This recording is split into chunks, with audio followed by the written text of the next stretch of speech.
You know, and I could actually walk all the way under this, and the benefits of being short. All right.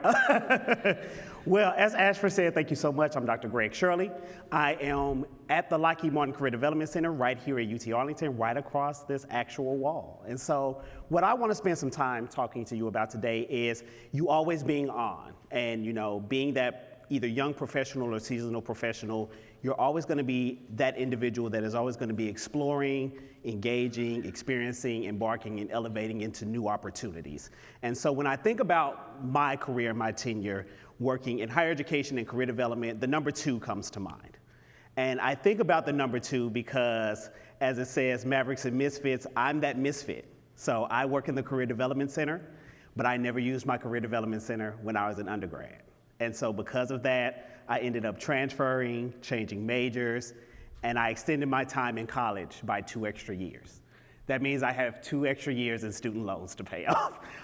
And so that always comes into my mind and in my head of, you know, if I would have known then what I know now, what I consult with Ashford and other students about, would my life be different? However, I'm where I need to be right now, because if not, I wouldn't be here and I wouldn't be able to come to you tonight to talk about your career development cycle and get you constantly thinking about new opportunities, encore careers, your first big boy or big girl opportunity outside of graduation. So we want to spend a little time talking about that. So you're always on your career development cycle. This is your life. So the first thing that you oftentimes will want to do is you will want to go ahead and explore new opportunities. And so the exploration of those new opportunities could be as simple as you being exposed to something in your undergraduate career or being exposed to something as a mid-level manager, and you want to know more about it. So you do your active research, you try to figure out individuals that you're able to speak to and talk to as well.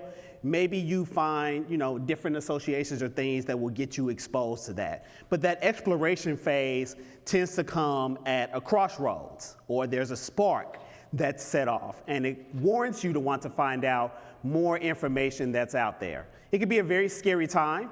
You know, I think for a lot of individuals, the exploration phase, particularly when they're in mid-career or looking to switch careers, is something that they're hesitant about because they're used to that rhythm.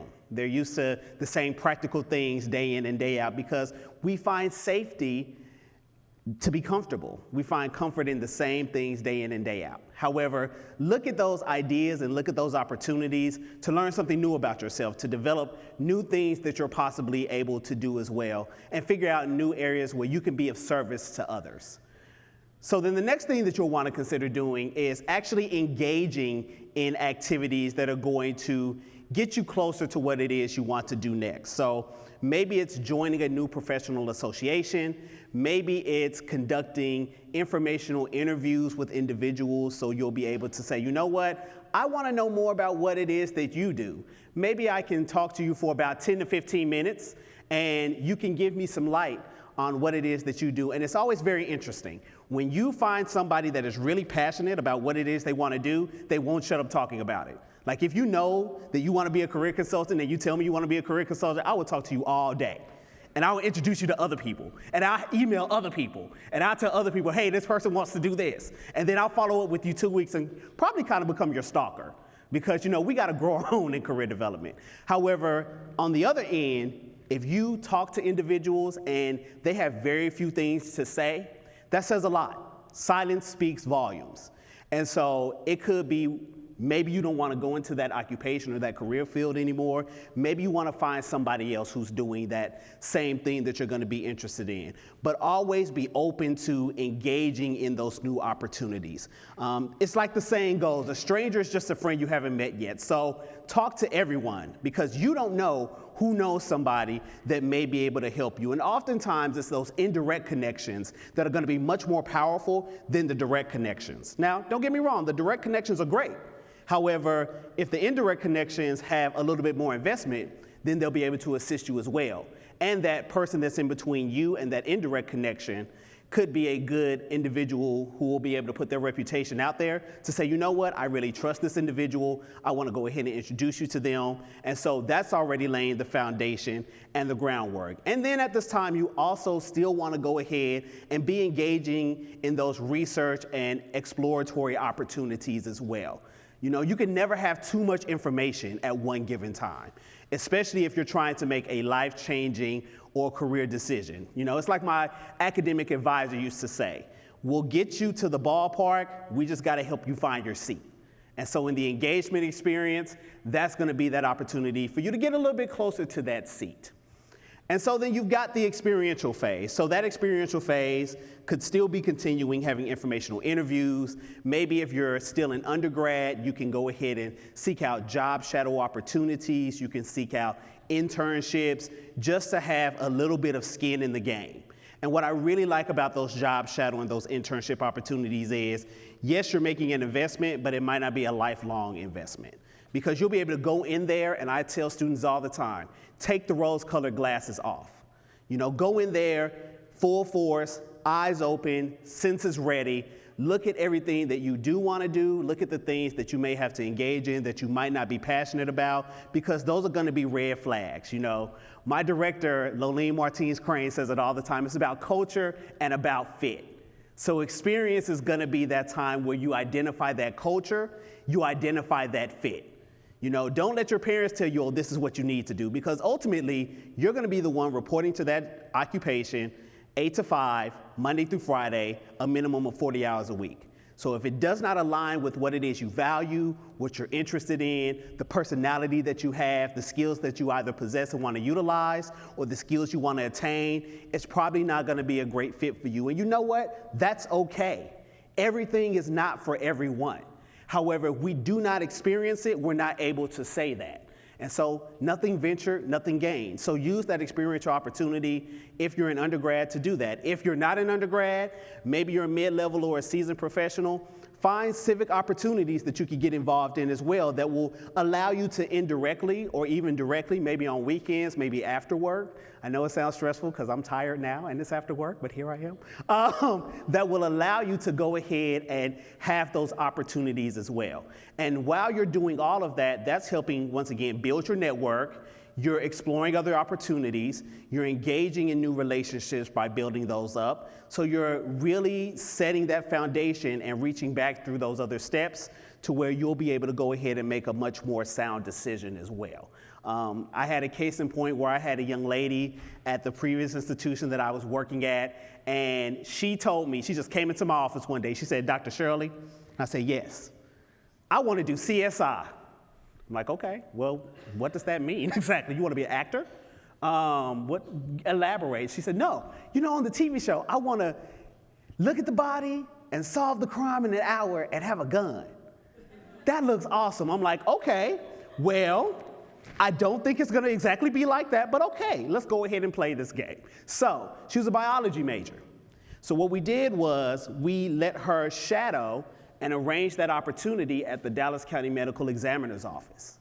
And so she was able to go in and see autopsies and things like that. So I'm in my office, you know, doing my work, tapping on my keys, answering phones and emails and stuff like that. Get a phone call, I'm like, hello? And it's like, is this Greg Shirley with, you know, at the university I was working at the time? I said, yeah. Well, this is Dr. So-and-so from the Dallas County Medical Examiner's office. Do you have a student named XYZ? I was like, oh man, what happened? Did she get arrested? Oh geez. And so I was like, yes. Was she shadowing with us today? Yes. Okay, well, we were doing an autopsy and we were examining the body and she threw up and she passed out on the floor. So we sent her home. So I was like, oh man. Ooh, I hope she signed that waiver. So she got back. And so I didn't say anything whatsoever. So I just said, how was your experience? I didn't like it. So do you still want to do CSI? Do you want to be a medical examiner? Oh no, I changed my major to accounting.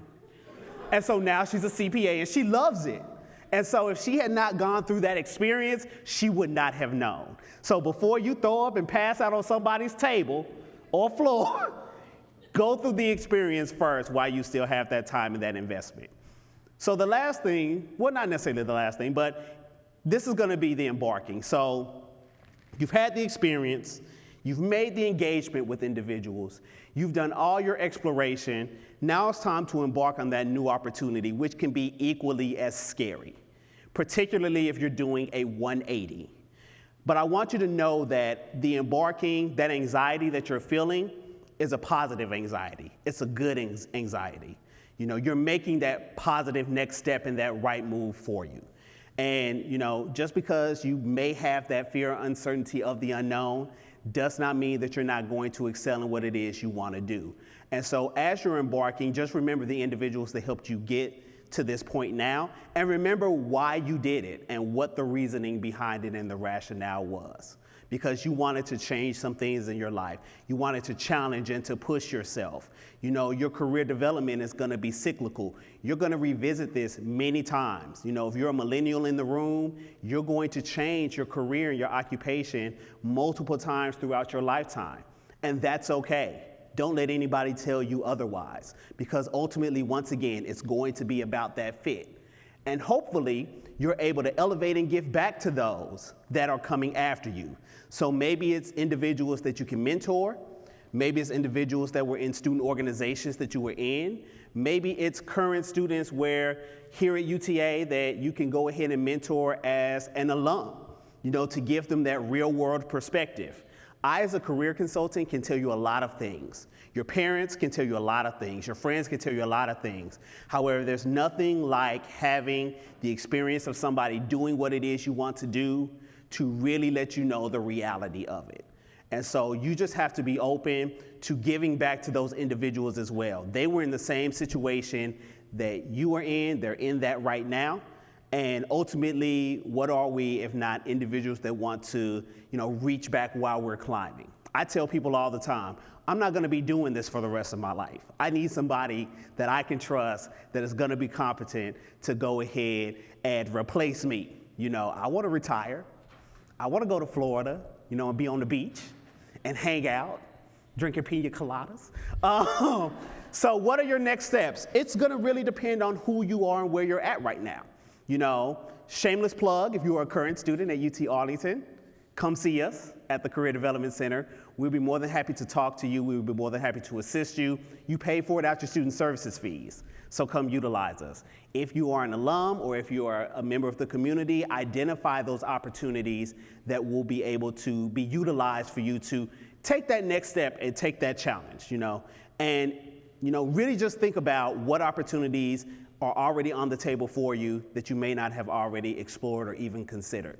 You know, maybe we'll change some lives in here tonight. Maybe some people will go right out and say, you know what, I'm gonna get into another career or do an internship or do a job shadow. Don't quit your job if you don't already have one lined up though. Please don't do that. My mama used to say that, don't quit until you find something, till you got something. So I'm gonna give you that same advice. And so really, that's my time. Thank you so much, ladies and gentlemen.